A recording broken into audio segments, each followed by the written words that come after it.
स्वागत है आपका विनर्स एकेडमी प्रयागराज में। मैं समीर शुक्ला एक बार फिर से एक नया टॉपिक के साथ, जिसका नाम है प्रोनाउन। और प्रोनाउन आपको पता है कि बहुत सारे इंटरेस्टिंग इसमें से क्वेश्चन पूछे जाते हैं, फिर वो चाहे कोई भी एग्जाम हो। आपको इसके सामने यहाँ पर यही प्रॉब्लम होती है कि इसको कैसे यूज करना है, कैसे मैनेज करना है। तो आज मैं इसके बारे में सारी प्रॉब्लम क्लियर करने जा रहा हूँ। सबसे पहले ये आपके सामने वर्ड लिखा है श्री एपीजे अब्दुल कलाम या श्री एचडी देवेगौड़ा। दोनों भी लोग हमारे फॉर्मर थे, यानी अब वो इस दुनिया में नहीं रहे, भगवान उनकी आत्मा को शांति दे। ठीक है, एपीजे अब्दुल कलाम साहब, इनका जो पूरा नाम है वो बहुत बड़ा है। एचडी देवेगौड़ा साहब जो हमारे कर्नाटक के पूर्व मुख्यमंत्री रहे हैं, है ना, और वो अब इस दुनिया में नहीं है। उनका भी अपना एक बहुत अच्छा सा पॉलिटिक जो था कार्यकाल, वो बहुत अच्छा सा था। अब मैं ये दो नाम यहाँ पर क्यों लेके बैठा हूँ, क्यों इसको लिखा हुआ हूँ, मैं आज इसके सामने इसलिए सारी बातें आपसे करता हूँ कि क्यों आखिर ऐसा है। देखिए, होता क्या है कि ऐसे हमारे इस दुनिया में ऐसे बहुत सारे ऐसे नाम हैं जिनका अगर हम शॉर्ट फॉर्म यूज ना करें तो उनको हम कभी भी एक बार में या एक ही तरह से नहीं बोल सकते हैं। यानी उनके नाम बहुत बड़े बड़े, जैसे आपको बताऊं, अब्दुल पाकिर जैनुल आबिदीन अब्दुल कलाम। अगर इनका नाम मैं एपीजे अब्दुल कलाम ना लूं और 2-4 बार मुझे पढ़ना पड़े तो ये बहुत अच्छे खैर हमारे राष्ट्रपति रहे हैं, मैं इनको पूछता हूँ, ये हमारे एक आइडल की तरह है। लेकिन इनका नाम यूज कर रहा हूँ, कारण ये है कि इनके नाम इतने बड़े थे या इनका नाम बहुत बड़ा था, सो दैट्स वाई हमें इनका क्या करना होता है, एक संक्षिप्त रूप लेना होता है, यानी इन्हें एक शॉर्ट फॉर्म में लिखकर इनका नाम हम लोग लेते हैं। खैर, मैं इनके नाम की पूरी इंग्लिश लिखता हूँ। मैं पूरा मकसद यहाँ पर प्रोनाउन का ही है, लेकिन इनके पूरे मैं इसको लिख क्यों रहा हूँ इसके बारे में अभी आप जान जाएंगे कि क्या कारण है ऐसा। ठीक है, इनका जो नाम था वो था ABUL, अबुल पाकिर। लोग अब्दुल बोलते हैं लेकिन ऐसा है नहीं। ठीक है, जैनुल आबिदीन। ठीक है, अबुल पाकिर जैनुल, ठीक है, जैनुल आबिदीन बोलते हैं लेकिन जैनुल आबिदीन है। ठीक है, और फिर उसके बाद है अब्दुल कलाम। ठीक है, उसके बाद है अब्दुल कलाम। ये इनका इतना बड़ा नाम था। ठीक है, उसके अलावा देवेगौड़ा सर जो हमारे रहे हैं फॉर्मर प्राइम मिनिस्टर थे, है ना, सॉरी चीफ मिनिस्टर थे कर्नाटक की। इनका अगर मैं नाम पूरा लिखता हूँ तो इनका भी नाम थोड़ा सा बड़ा है। देखिए, मेरे कहने का मतलब सिर्फ क्या होगा अभी आप समझ जाएंगे। ठीक है, हरदाना। ठीक है, हरदाना यहाँ पे थोड़ा सा हरदाना हल्ली या हरदन हल्ली भी लोग पढ़ते हैं, लेकिन मैं हरदाना हल्ली अलग अलग लिख दिया जिससे आपको पढ़ने में दिक्कत ना हो। ठीक है, उसके अलावा एच, तो हरदाना हल्ली एच का जो फुल फॉर्म था। ठीक है, उसके अलावा यहाँ पर डुड्डी, हरदाना हल्ली डुड्डी गौड़ा देवेगौड़ा। ठीक है, DE क्लियर हो रहा है, आपको समझ में हो गया, देवेगौड़ा। अब देखिए, ये दोनों ही ऐसे थे जो हमारे भारत के लिए बहुत बड़ी बात थी, इनके लिए इनका होना इस भारत में। अब देखिए, मैं यहाँ पर इनका नाम क्यों लिख रहा हूँ, क्या कारण इनके नाम को लिखने का, तो समझिए। क्योंकि प्रोनाउन, अब थोड़ा सा मैं बात प्रोनाउन की करता हूँ। प्रो मीन्स होता है के पहले या के बदले, सॉरी के पहले या के स्थान पर, इसका मतलब होता है प्रो, और नाउन का मतलब होता है संज्ञा। अब संज्ञा के स्थान पर जिस शब्द का प्रयोग किया जाता है वो क्या होता है, सर्वनाम होता है। यानी अगर मैं एपीजे अब्दुल कलाम यानी अबुल पाकिर जैनुल आबिदीन अब्दुल कलाम न लिखूं और मैं इनके लिए एक शब्द यहाँ पर सर्वनाम यानी अपना जो प्रोनाउन है वो ही लिखूं तो कोई दिक्कत नहीं होगी। एचडी देवेगौड़ा साहब है, हरदन हल्ली डुड्डी गौड़ा देवगौड़ा, हरदन हल्ली डुड्डी गौड़ा देवगौड़ा, बहुत बड़ा नाम है। इनके लिए भी जो वर्ड यूज होगा वो क्या होना चाहिए, वो भी ही होना चाहिए, वो क्या होना चाहिए, ही होना चाहिए। अब एक ये वर्ड में क्यों लिखा, अब इसका सीधा सा उद्देश्य समझिए। कारण ये ऐसा है कि नाउन के स्थान पर जो शब्द प्रयोग होते हैं उन्हें प्रोनाउन कहा जाता है। अब क्योंकि भगवान ने जब ग्रामर बन रही थी तो भगवान ने जो ग्रामर बना रहा था, लिख रहा था, उसके पास एक मैसेज भेजा कि ऐसा है भैया, तुम एक काम करना, क्योंकि हमारे इस पूरे विश्व में बहुत सारे भारत की महान विभूतियां जो रही हैं उनके नाम बहुत बड़े बड़े हैं, और उनके नाम बहुत बड़े बड़े हैं, इसलिए अगर 2-4 बार उनको कॉपी में लिखने की कोशिश की गई तो फिर वो क्या हो जाएंगे, वो कॉपी ही थोड़ा सा 2-4 पेज, 2-4 लाइन, 5 लाइन क्या हो जाएगी, उनके नाम से ही भर जाएगी। ठीक है, उनके नाम से ही भर जाएगी। तो इस वजह से इन जैसे चीजों या इस तरह के नाम जो थे इनको पूरा न लेने के बजाय ग्रामर ने या ग्रामर बनाते समय क्या किया गया, ही जैसे शब्द का इस्तेमाल किया गया, ही जैसे शब्दों का इस्तेमाल किया गया। क्योंकि आप इनको बार बार पढ़ेंगे तो हो सकता है कि आपकी जबान लड़खड़ा जाए, हो सकता है कि आपको बार बार लिखने में दिक्कत हो। और नाउन एक ऐसी चीज है, या प्रोनाउन में, या प्रोनाउन की बात करें तो नाउन के बदले क्यों आता है, क्योंकि कभी कभी नाउन के बार बार रिपीटेशन से, यानी बार बार रिपीट होने से वो सेंटेंस क्या होते हैं, थोड़ा सा भद्दा लगने लगता है, खराब लगने लगता है। अगर मैं खुद ही आपसे कहूं कि अबुल पाकिर जैनुल आबिदीन अब्दुल कलाम हमारे भारत के राष्ट्रपति रहे, फिर उसके बाद बोलूं अबुल पाकिर जैनुल आबिदीन अब्दुल कलाम को मिसाइल मैन के नाम से जाना जाता है, फिर लिखूं अबुल पाकिर जैनुल आबिदीन अब्दुल कलाम, मतलब बार बार बोलने से क्या हो रहा है, दिक्कत हो रही है। इसी तरह हरदनहल्ली डुड्डी गौड़ा देवगौड़ा कर्नाटक के मुख्यमंत्री थे, फिर हरदनहल्ली डुड्डी गौड़ा देवगौड़ा भारत के बहुत अच्छे मुख्यमंत्री थे, फिर मैं लिखूं हरदनहल्ली डुड्डी गौड़ा देवगौड़ा। माने इसको बार बार रिपीटेशन करने से क्या हो रहा है, सेंटेंस तो बड़ा हो जा रहा है, खींच जा रहा है, और वो थोड़ा सा अजीब भी लग रहा है, खराब भी लग रहा है। तो इस वजह से इन जैसे नामों को एक बार यूज करने के बाद, क्योंकि इनको दोबारा यूज न करना पड़े, इसी वजह से ग्रामर में प्रोनाउन जैसे शब्दों का प्रयोग किया गया। जैसे वीवीएस लक्ष्मण है, हमारे फॉर्मर क्रिकेटर रहे हैं, उनका जो नाम है वेंगीपुरापु वेंकटा साई लक्ष्मण, वेंगीपुरापु वेंकटा साई लक्ष्मण। अब सोचिए, वीवीएस लक्ष्मण तो बहुत अच्छा लगता है क्योंकि वो हम लोग अक्सर सुनते हैं, हैबिचुअल हो गए, कान हमारे पूरी तरह से सुन गए कि हाँ वीवीएस लक्ष्मण आएंगे, अब खेलेंगे, बहुत अच्छी बैटिंग करते थे। लेकिन इनका पूरा नाम आप कभी नहीं जानते होंगे या सुने नहीं होंगे कि वेंगीपुरापु वेंकटा साई लक्ष्मण, वीवीएस लक्ष्मण। तो अब इतना बड़ा नाम लिखने से, बार बार रिपीट करने से सेंटेंस थोड़ा सा क्या होता है, खराब लगता है, एब्सर्ड लगने लगता है, यानी भद्दा लगने लगता है। तो इन्हीं नामों से बचने के लिए ग्रामर को क्या कहा गया, या ग्रामर जब लिखी जा रही थी तो उसको कहा गया कि भाई मेरे एक काम कर देना, इतना बार बार रिपीटिशन करने से अच्छा है कि अगर वो मेल है तो उसके लिए ही लगा देना, फीमेल है तो सी लगा देना, और वहीं से आपके प्रोनाउन की शुरुआत होती है। बहुत इंटरेस्टिंग टॉपिक है, याद रखोगे, मजा आ जाएगा। ठीक है, तो एक बार इनको फिर से नमन है मेरा। ठीक है, बहुत अच्छे ये इंसान थे, बहुत अच्छा इन्होंने भारत के लिए, लोगों ने बहुत कुछ किया है, और आज जो भारत का नाम है वो इन्हीं महान विभूतियों की वजह से है। तो अबुल पाकिर जैनुल आबिदीन अब्दुल कलाम, इसको आप 2-3 बार लिखेंगे ना इनके बारे में, तो आपको खुद ही लगने लगेगा कि कुछ शॉर्ट फॉर्म हमको मिल जाए, और जो शॉर्ट फॉर्म मिलेगी वही क्या होगा, प्रोनाउन होगा। हरदनहल्ली डुड्डी गौड़ा देवगौड़ा, अगर इसको आप बार बार लिखेंगे तो थोड़ा अब्सर्ड लगने लगेगा, लेकिन इससे बचने के लिए, इन नामों से बचने के लिए जो ग्रामर बनाते समय प्रोनाउन में क्या रखा गया, ही का प्रयोग किया गया। तो अब आप समझ गए होंगे कि इन दोनों नामों को लिखने के क्या कारण था। वीवीएस लक्ष्मण के बारे में मैंने बता ही दिया कि वेंगीपुरापु वेंकटा साई लक्ष्मण, कितना बड़ा नाम है, बार बार नहीं लिखा जा सकता, तो इन नामों से बचने के लिए क्या यूज किया गया, प्रोनाउन। तो नाउन के स्थान पर प्रयोग होने वाले शब्द को क्या कहते हैं, प्रोनाउन कहते हैं, यानी the word which is used in place of noun it's called pronoun. ठीक है, तो संज्ञा के स्थान पर प्रयोग होने वाले शब्द को सर्वनाम कहते हैं। इतनी बात क्लियर हो गई होगी। ठीक है, आगे बढ़ते हैं हम लोग, तो चाहे आप इसका स्क्रीनशॉट ले सकते हैं। अब आगे बात यहाँ पर ये आती है कि इसके कितने टाइप्स होते हैं। बहुत सारे लोग कहते हैं 4, 5, 6, 7, 8, मतलब बहुत सारे लोग करीब तक तो पहुंचते हैं। बहुत सारे लोग ऐसे हैं जो पहुंच तो जाते हैं, लेकिन एग्जैक्ट इसका मतलब बच्चों को नहीं पता चलता है। तो आज की डेट से वो चीजें आपकी खत्म हो जाएंगी, यानी अब आपको चीजें पता चलेंगी कि कैसे इसको हमें करना है। ठीक है, तो अब आप समझ गए होंगे कि प्रो का मतलब क्या होता है। प्रो का मतलब होता है के स्थान पर, और नाउन का मतलब होता है संज्ञा, यानी संज्ञा के स्थान पर जो शब्द प्रयोग किए जाते हैं उसे क्या कहते हैं, सर्वनाम कहते हैं।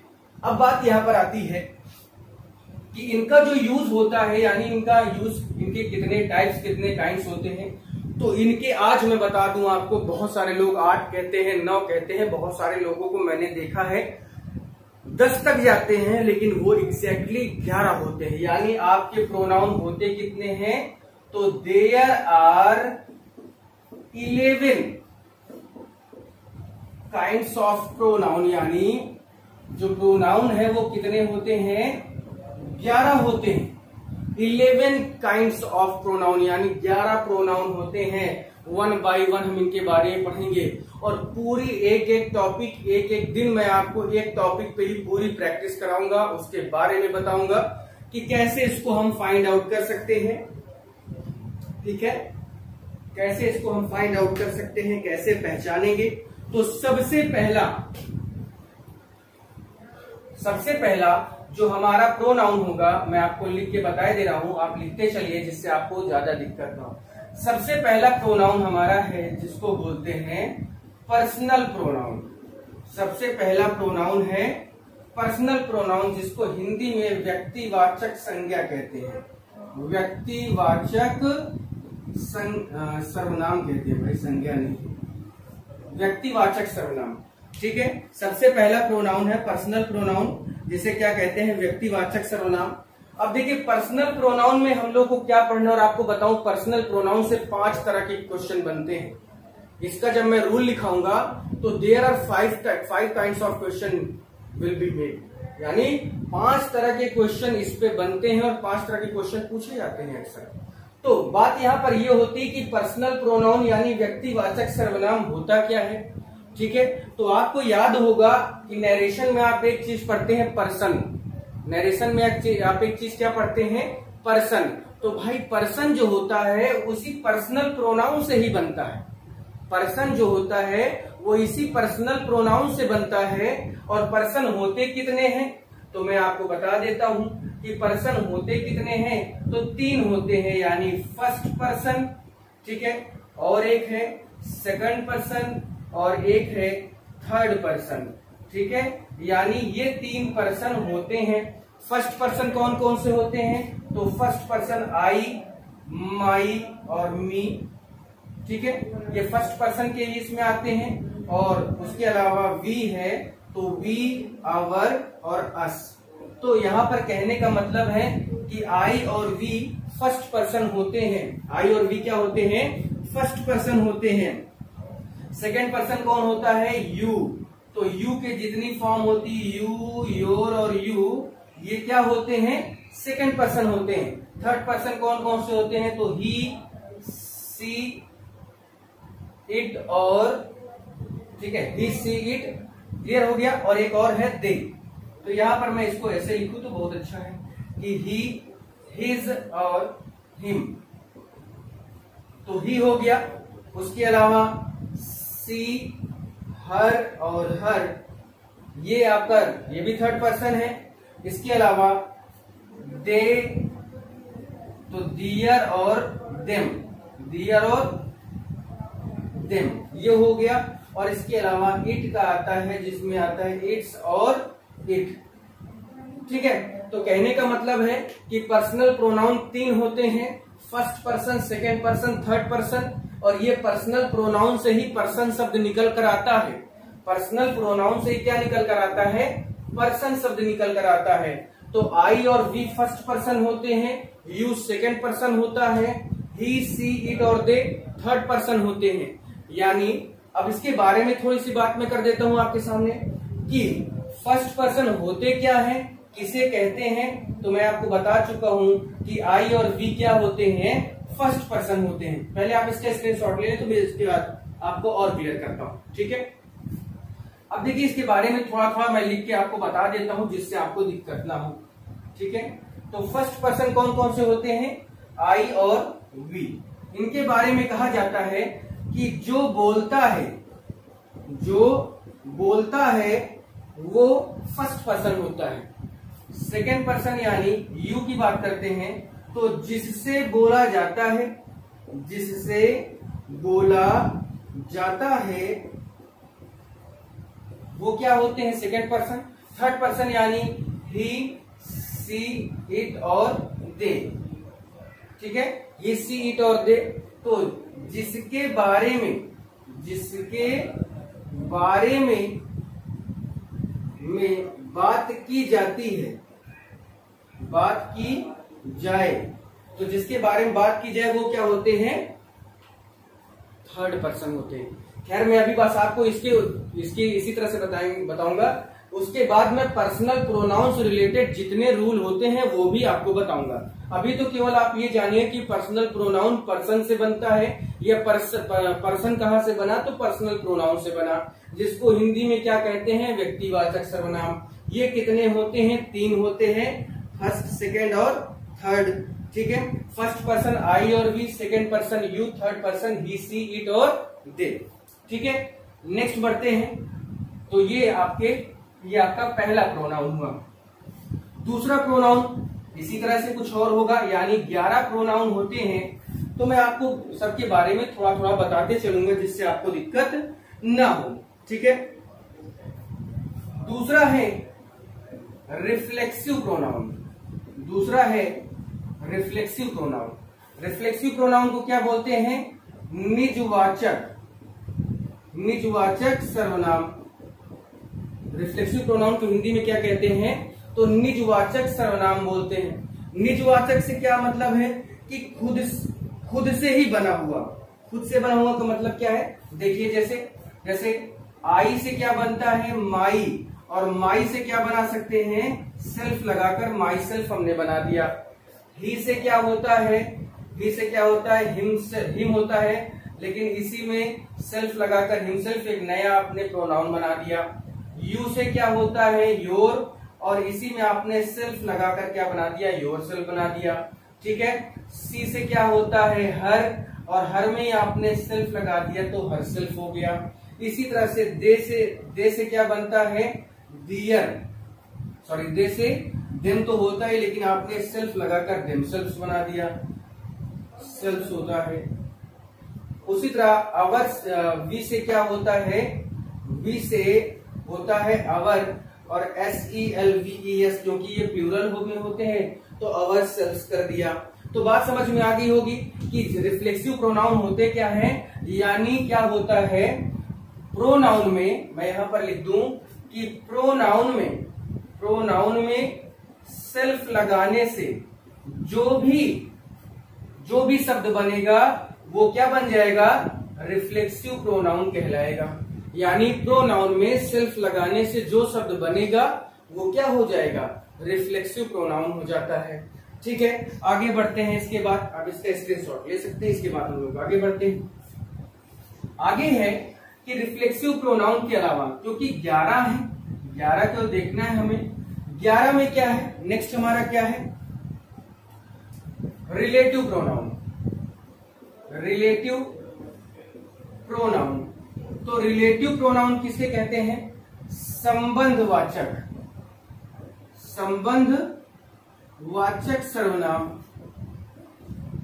संबंधवाचक सर्वनाम। अब संबंधवाचक इसका मतलब है कि दो सेंटेंस के बीच में संबंध बताने के लिए जो शब्द प्रयोग किया जाएगा उसे ही हम क्या कहते हैं? उसे ही हम रिलेटिव प्रोनाउन कहते हैं। उसे क्या कहते हैं? रिलेटिव प्रोनाउन कहते हैं। तो इसमें 3 शब्द होते हैं, हु होता है, विच होता है और दैट होता है। यानी ये 3 वर्ड क्या होते हैं? ये तीनों शब्द कहां से आते हैं? रिलेटिव प्रोनाउन से होते हैं। यानी इनका यूज हमें कैसे करना है, पहले इसके बारे में जानिए कि इसका मतलब भी जो होता है, इसका मतलब भी जो होता है, और इसका मतलब भी जो होता है। जो या जो की, जो या जो की। ठीक है, अब यहां पर बात यह है कि इन तीनों का यूज हम कहां करेंगे, कैसे करेंगे, तो इसके लिए आपको रूल्स के लिए थोड़ा सा इंतजार करना होगा। इसमें आपको क्या इंतजार करना है? थोड़ा सा इंतजार रूल के लिए आपको करना होगा। तो मैं रूल आपको बता दूंगा। खैर, रिलेटिव प्रोनाउन होते क्या है यही, और यानी इनका यूज कैसे करते हैं? 2 सेंटेंस दिए हैं, उन्हीं में आपको यहीं पर रिलेटिव प्रोनाउन यूज करना है। और कैसे करना है वो आप रूल में देखेंगे, यानी रूल आपको पढ़ते समय मैं बता दूंगा। अभी मैंने बताया कि रिलेटिव प्रोनाउन में कौन कौन से शब्द आते हैं, तो हु, विच और दैट आता है जो रिलेटिव प्रोनाउन का कार्य करते हैं। तीनों का यूज कहाँ करते हैं, then you have to wait for some time, you have to wait for tomorrow, आपको कल तक इंतजार करना पड़ेगा, मैं आपको बता दूंगा बाद में, ठीक है। यानी इसका सब रूल में बताऊंगा, आपको परेशान होने की जरूरत नहीं है, ठीक है। नेक्स्ट वर्ड हमारा है इंडेफिनिट प्रोनाउन। नेक्स्ट है इंडेफिनिट प्रोनाउन। पूरी तरह से विस्तार से पढ़ा रहा हूं जिससे आपको एक भी प्रॉब्लम ना हो, कोई भी दिक्कत ना हो, ठीक है। इसको बोलते हैं हम लोग हिंदी में अनिश्चयवाचक, अनिश्चयवाचक सर्वनाम बोलते हैं। अब अनिश्चयवाचक सर्वनाम क्या है, यानी जब कोई चीज निश्चित ना हो तो वो क्या होती है, अनिश्चित होती है। यानी जब किसी चीज का निश्चय ही ना हो तो वो क्या होता है, अनिश्चय होता है कि नहीं होता है, ठीक है। तो इनमें कौन कौन से शब्द आते हैं वो आप देखिए। तो इनमें मैं वर्ड्स की बात करूं तो इसमें होता है some, none, both, several, all, many, any, few, ठीक है, लिटिल। इसी तरह से और भी बहुत सारे वर्ड यूज किए जाते हैं, एवरीबडी, एवरीबडी, ठीक है, एवरीबडी हो गया, समबडी हो गया, या एवरीथिंग हो गया, एवरीथिंग हो गया। तो एवरीबडी, समबडी, या लिख दूं यहां पर कि समबडी और समथिंग, ठीक है। तो ये जो शब्द है इनको हम कैसे यूज करते हैं, जैसे मच है, ठीक है, आइदर है, नाइदर है, यानी इनमें वो शब्द आते हैं जो क्या नहीं हो सकते, जिनमें हम नंबर क्लियर नहीं कर सकते, यानी कितने हैं ये कंफर्मेशन नहीं होती, कितने हैं ये कंफर्मेशन ना हो पाए तो वो जो शब्द होंगे वो कहां से बिलोंग कर रहे होंगे, इंडेफिनिट प्रोनाउन से बिलोंग कर रहे होंगे। वो शब्द कहां से बिलोंग कर रहे होंगे, इंडेफिनिट प्रोनाउन से। तो सम में सम यूज करने से ये पता चलता है कि कुछ लेकिन नंबर नहीं पता, नन माने कोई नहीं लेकिन नंबर नहीं पता, ठीक है। सेवरल हो गया, both, any, few, little, everybody, somebody. खुद ही आप पढ़ के ये सोच सकते हैं कि ये कितने हैं, इनका नंबर हम क्लियर नहीं कर पाते हैं। सो दैट्स वाई इसे हमें क्या करना होता है, इसे हम इंडेफिनिट प्रोनाउन रखते हैं। इनके अपने यूजेस हैं, इनकी अपनी कहानियां हैं, बस आपको इंतजार करना है अगले दिन का जिससे मैं आपके सामने विथ रूल इनका कहाँ यूज होता है, कैसे इनका यूज होता है, ये सारी चीजें मैं आपको बता सकूं, ठीक है। आप इसको देख लें, इसका स्क्रीनशॉट ले लें। आगे बढ़ते हैं तो हमारा जो नेक्स्ट प्रोनाउन है, सब देखिए प्रोनाउन बहुत अच्छे हैं क्योंकि बहुत अच्छा यूज होता है इनका, ठीक है, बहुत अच्छे हैं और बहुत अच्छा इनका यूज होता है। अगला है possessive pronoun. Possessive pronoun, possessive possession से बना है, पजेसिव किससे बना है, पोजेस से, जिसका मतलब होता है अधिकार। किससे बना है, पोजेस से, और जिसका मतलब होता है अधिकार। तो यहां पर बात किसकी होगी, अधिकारवाचक सर्वनाम, अधिकारवाचक सर्वनाम की बात होगी। तो अधिकारवाचक सर्वनाम कौन कौन से होते हैं तो आपको मैं बता देता हूं। जैसे माई लिखा होता है तो माई पॉजेसिव प्रोनाउन नहीं होता, माई एक एडजेक्टिव होता है, यानी पॉजेसिव एडजेक्टिव होता है। पॉजेसिव प्रोनाउन क्या होता है, तो माई के बाद ही जो शब्द आता है उसे हम क्या कहते हैं, माइन। तो माइन शब्द क्या है भाई, पॉजेसिव प्रोनाउन है, ठीक है।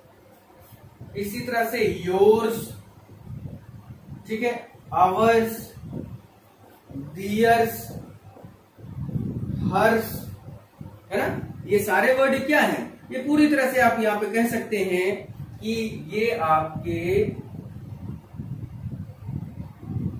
हिज को हिज में ही रखते हैं, यानी हिज का क्या नहीं होता यहां पर, वो ऑलरेडी पॉजेसिव ही दिखाता है। अब एक चीज इसके बारे में आप ये बात समझ लीजिए कि इनके बाद इनके बाद कभी भी हम किसी नाउन या सब्जेक्ट का प्रयोग नहीं करते। याद रखिए, पजेसिव प्रोनाउन के बाद कभी किसी सब्जेक्ट का प्रयोग नहीं किया जाता है, और अगर किया जाता है तो वो क्या है, वो गलत माना जाता है। जैसे दिस इज माइन बुक, बहुत गलत है ये गलत है। माइन के बाद बुक एक सब्जेक्ट है, ये कभी नहीं यूज होगा। बनाना कैसे है कि दिस बुक इज माइन, अब ये ठीक है, यानी माइन के बाद कोई ऑब्जेक्ट, कोई सब्जेक्ट, कोई नाउन नहीं होता। जबकि पजेसिव एडजेक्टिव यानी माई शब्द का यूज करते हैं तो दिस इज माई बुक बोला जाता है। जबकि क्या करते हैं, माई के बाद हम किसी सब्जेक्ट या ऑब्जेक्ट का प्रयोग करते हैं और वो अनिवार्य है। My book, your book, his book, her book, her pen, my pen, ये किया जा सकता है। लेकिन mine pen, mine book, mine table, mine mobile नहीं किया है। This is my mobile, clear है। लेकिन दिस इज माइन मोबाइल गलत है। दिस मोबाइल इज माइन किया जा सकता है। यू आर माइन, तुम मेरे हो, मेरे रहना। यू आर माइन वहां समझ में आता है, ठीक है। लेकिन यू आर माई गलत होता है, ठीक है। तो माई के बाद सब्जेक्ट का यूज होता है, जबकि माइन के बाद किसी हम सब्जेक्ट या ऑब्जेक्ट का प्रयोग नहीं करते, ठीक है। आगे बढ़ते हैं, थोड़ा सा और आगे बढ़ा जाए तो आपको बहुत सारी चीजें आज देखने को मिल जाएंगी, ठीक है। अगला जो प्रोनाउन हमारा है, क्योंकि 11 है, अब अगला जो प्रोनाउन है उसे हम बोलते हैं demonstrative pronoun. Demonstrative pronoun, demonstrative pronoun की हिंदी क्या होती है? सबसे बड़ी बात, ये बहुत अच्छा वर्ड है। तो डिमॉन्स्ट्रेट यानी डेमो, और डेमो से ही बनता है डिमॉन्स्ट्रेट, जिसका मतलब होता है संकेत करना, इशारा करना, इंडिकेट करना, जेस्चर करना। तो इसको हिंदी में क्या बोलते हैं? संकेतवाचक सर्वनाम। क्या बोलते हैं? संकेतवाचक सर्वनाम कहते हैं। अब इसमें दो ही शब्द होते हैं, एक होता है दिस और एक होता है दैट। तो दिस का जो प्लूरल फॉर्म होता है वो क्या होता है? दीज होता है, और दैट का दोज होता है। अब दिस का यूज करते कहां है? किस चीज की तरफ इशारा करने के लिए? या दिस और दैट का यूज इशारा करने के लिए कैसे होता है? तो मैं आपको बता देता हूं कि दिस और दीज दोनों का यूज पास की चीजों के लिए, पास की चीजों के लिए इशारा करते समय,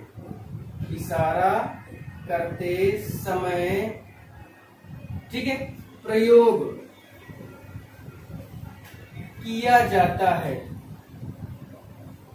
यानी जब हम दिस की बात करते हैं तो इसमें एक चीज निकल कर आती है, वो क्या है कि दिस का प्रयोग हमेशा पास की चीज के लिए इशारा करते समय किया जाता है। यानी जैसे मैंने कहा this is my board, this is my marker, या मेरे पास मोबाइल है तो दिस इज माई मोबाइल, पास की बात हो रही है।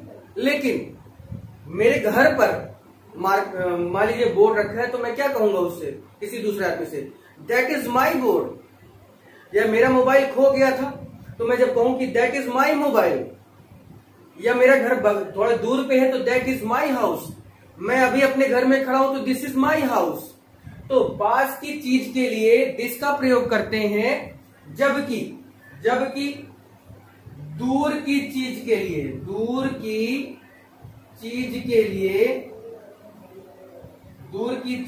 लिए,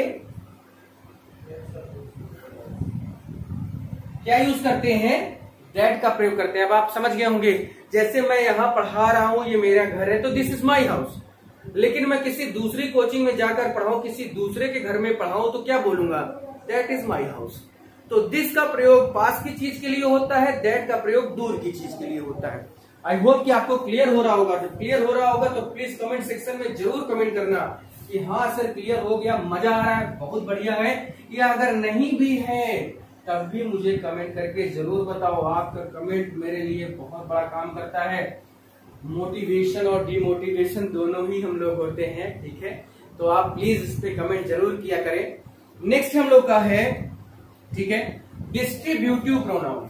नेक्स्ट है डिस्ट्रीब्यूटिव प्रोनाउन। डिस्ट्रीब्यूटिव यानी डिस्ट्रीब्यूट करना, ठीक है। ये किससे बना है? डिस्ट्रीब्यूट से बना है। तो इसमें इसको हिंदी में हम लोग बोलते हैं व्यष्टिवाचक, व्यष्टिवाचक सर्वनाम, व्यष्टिवाचक सर्वनाम, ठीक है। इसमें कौन कौन से शब्द आते हैं तो वो आप जान लीजिए। इसमें अच्छे अच्छे शब्द होते हैं। इसमें जैसे ईच हो गया, ठीक है, आइदर हो गया और नाइदर हो गया। तो ये 3 शब्द आते हैं डिस्ट्रीब्यूटिव प्रोनाउन में। इनका कैसे यूज करेंगे, कब यूज करेंगे, वो मैं आपको रूल में बता दूंगा, जिससे आपको क्लियर हो जाए। ये सब वर्ड जानिए, ये सब वर्ड आपको जानने लायक है, ये सब जरूर जानिए। अगर आप इन शब्दों को नहीं जानते तो बहुत प्रॉब्लम होगी आपको आगे चल के। अगर आप कुछ सोचते हैं कि हाँ मुझे एनडीए करना है, सीडीएस करना है, या मेरे 12th में अच्छे नंबर आए, या कोई भी बैंक का एग्जाम देने जाए, क्योंकि सब में इंग्लिश बहुत मस्त होता है। अब यूपी पुलिस, यूपी दरोगा मतलब है ही ऐसा कि इसमें इंग्लिश होती ही नहीं है। भगवान जाने क्या ऐसा सिस्टम है, क्या लगता ही नहीं है हमारे देश की सरकार को कि वो भी पढ़े लिखे हों। अगर कोई फॉरेनर आ जाए और वो इंग्लिश में बात करे तो पता चला हमारे यहाँ के जो पुलिस वाले हैं वो पीछे भाग जाएंगे, कारण उनको इंग्लिश आती नहीं। तो हमें उनके लिए कुछ सोचना चाहिए, but it's a policy of the government, you can't do anything, है ना। चलिए आगे बात करते हैं इस पे। तो ये डिस्ट्रीब्यूटिव प्रोनाउन यानी व्यष्टिवाचक सर्वनाम, ईच, आइदर और नाइदर, ठीक है।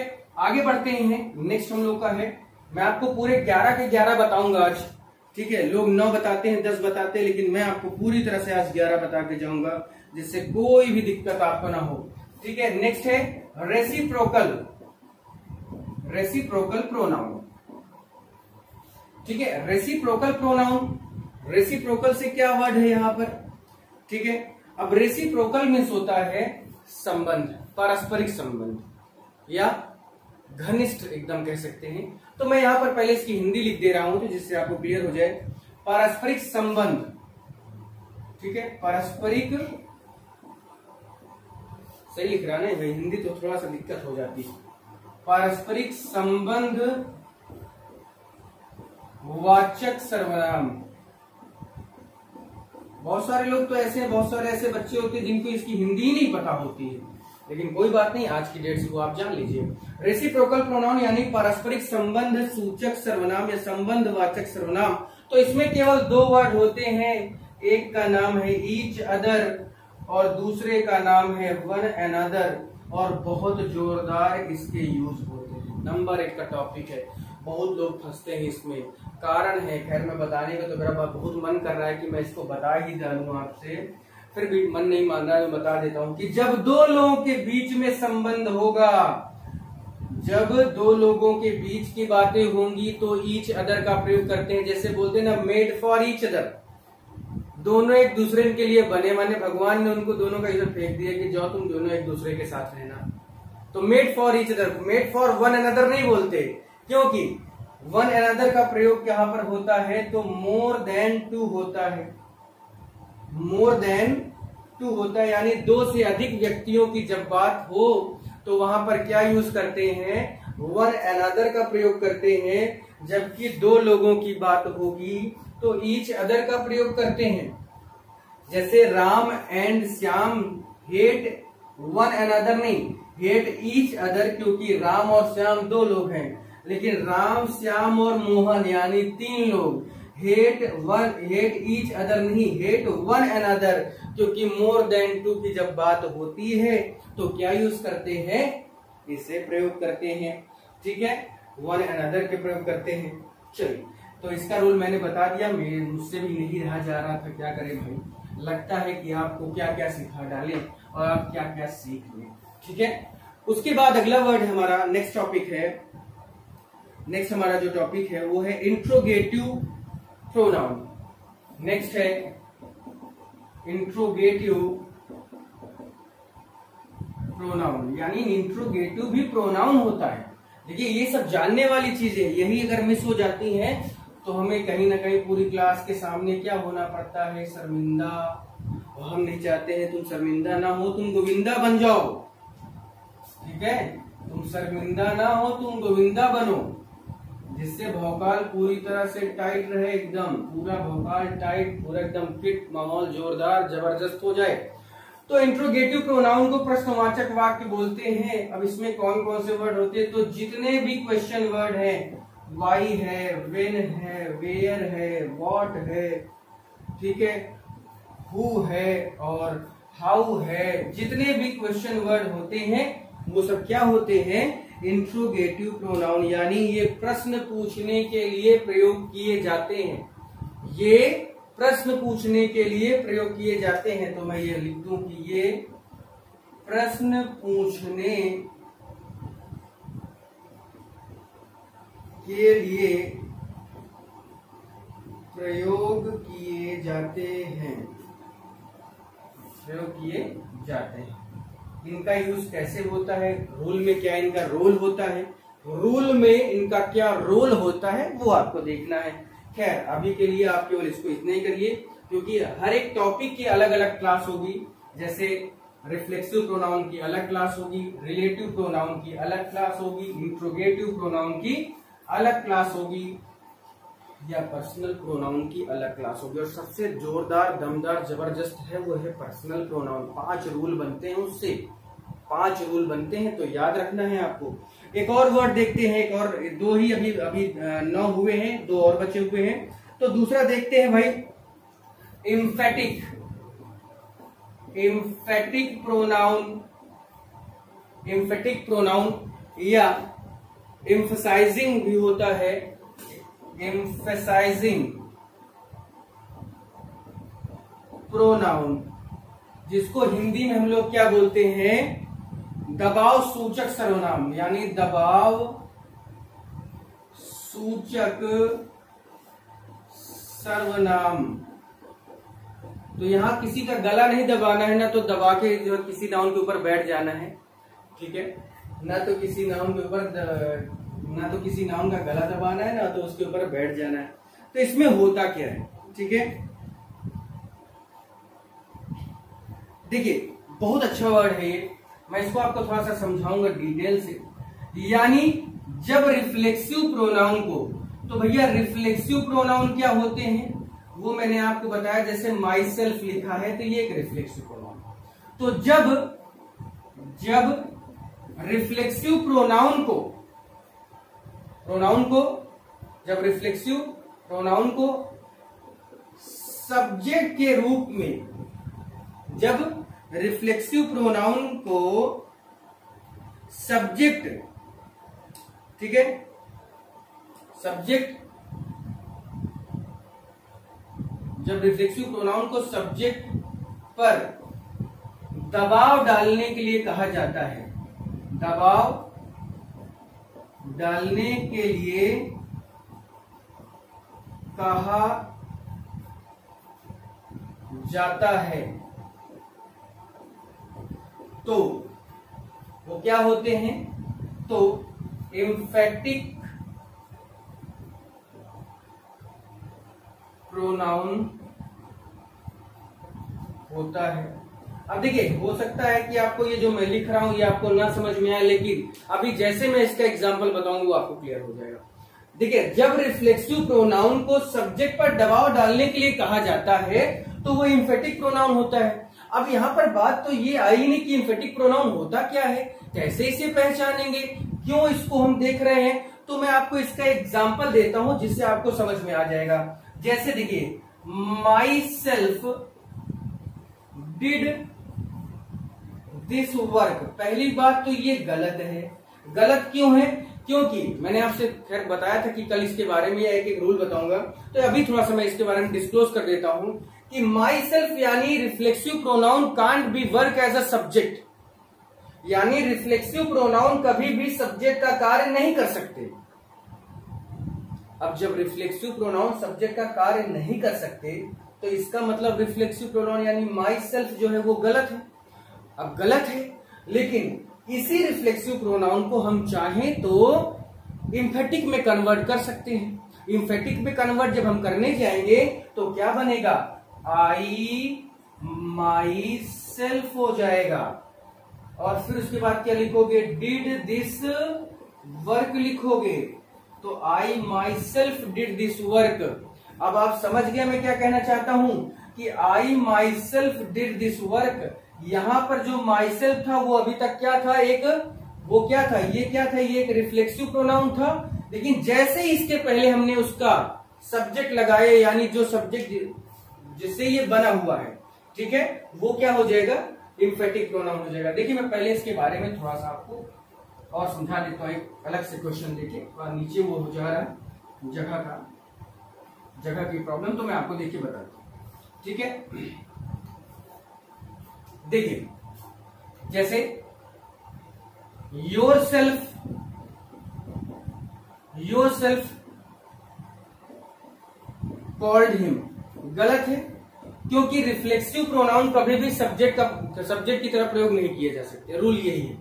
अब ये कहा गया कि अगर ये गलत है तो सही क्या होगा, तो इसी रिफ्लेक्सिव प्रोनाउन को लिखने के पहले जिससे ये बना है उस शब्द का प्रयोग कर दिया जाए तो ये रिफ्लेक्सिव अब किसमें कन्वर्ट हो गया, इम्फेटिक में कन्वर्ट हो गया, ठीक है।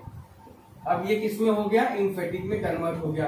योर सेल्फ कॉल्ड हिम, यानी तुमने उसे बुलाया था, और you your self called him, यानी तुम ही ने बुलाया था, तुम ही ने कहा था, तुम ही ने बोला था, तुम ही ने उसको गाली दी थी, तुम ही ने उसको मारा था। तो तुम ही ने जो आ रहा है ना, या मैंने ही इस काम को किया था, मैंने इस काम को किया, समझ में आता है, बहुत नॉर्मल सेंटेंस। मैंने ही इस काम को किया, तुमने ही इस काम को किया, उसने ही इस काम को किया।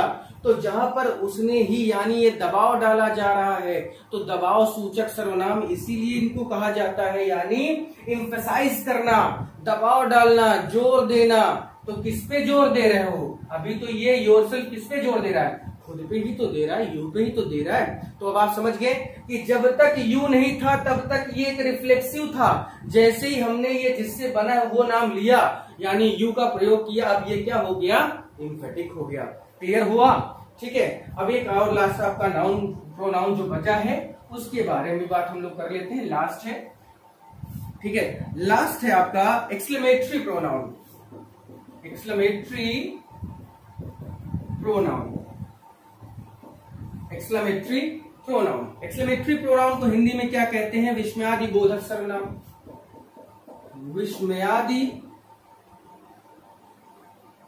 बोधक सर्वनाम, ठीक है। अब इसमें दो ही शब्द आते हैं जो, यानी यहां पर मैं बात करूं विस्मयादि बोधक, विस्मय मीन्स होता है अचानक, सडन, ठीक है। जो विस्मय की बात होती है तो विस्मय को हिंदी में हम लोग इंग्लिश में क्या कहते हैं, अचानक। अचानक की हिंदी क्या, इंग्लिश की क्या, अचानक की इंग्लिश क्या होती है, सडन। अचानक की इंग्लिश जो होती है वो होती है सडन, ठीक है, या सरप्राइज। तो यहां पर बात किसकी होगी, ऐसे दो शब्दों की बातें होंगी जो सरप्राइज शो करते हैं, यानी अचानक से कुछ देखकर जब कोई चीज क्या हो जाती है, सरप्राइज का भाव होता है। तो इसमें केवल एक ही शब्द यूज किया जाता है, वो है व्हाट, और एक वर्ड होता है हाउ, यानी इसके बाद ये साइन लग जाए तभी ये एक्सक्लेमेशन मार्क होता है, तभी ये एक्सक्लेमेटरी होते हैं। और इन दोनों शब्दों का प्रयोग किसके लिए किया जाता है, तो सरप्राइज यानी आश्चर्य प्रकट करने के लिए किया जाता है। सरप्राइज यानी आश्चर्य प्रकट करने के लिए इसे प्रयोग किया जाता है। जैसे इसका एग्जाम्पल देखते हैं तो और अच्छे से क्लियर हो जाएगा। इसका एग्जाम्पल देखते हैं, एग्जाम्पल जैसे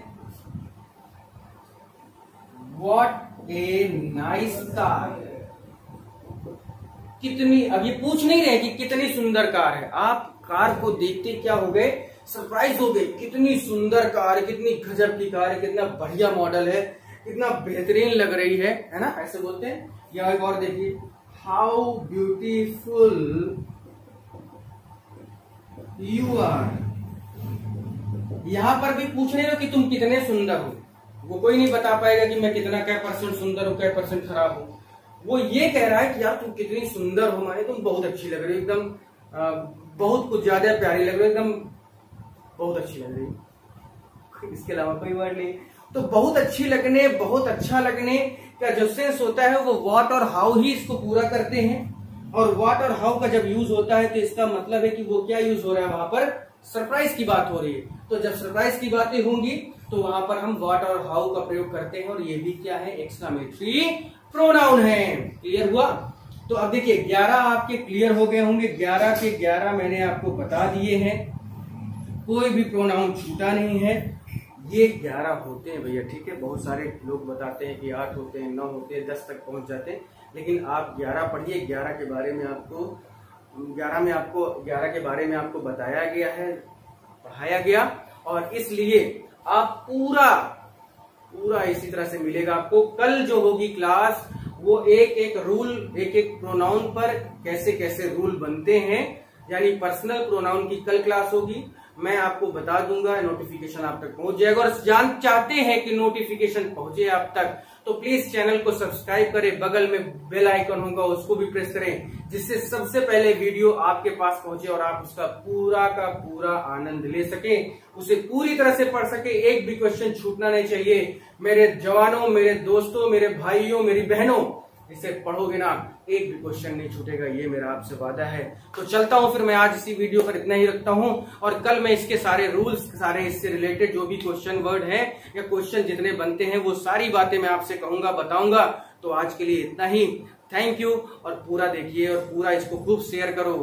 मुझे आपके सपोर्ट की बहुत ज्यादा जरूरत है। So support me and support this channel winners academy Prayagraj. ठीक है भाई, गुड बाय, जय हिंद।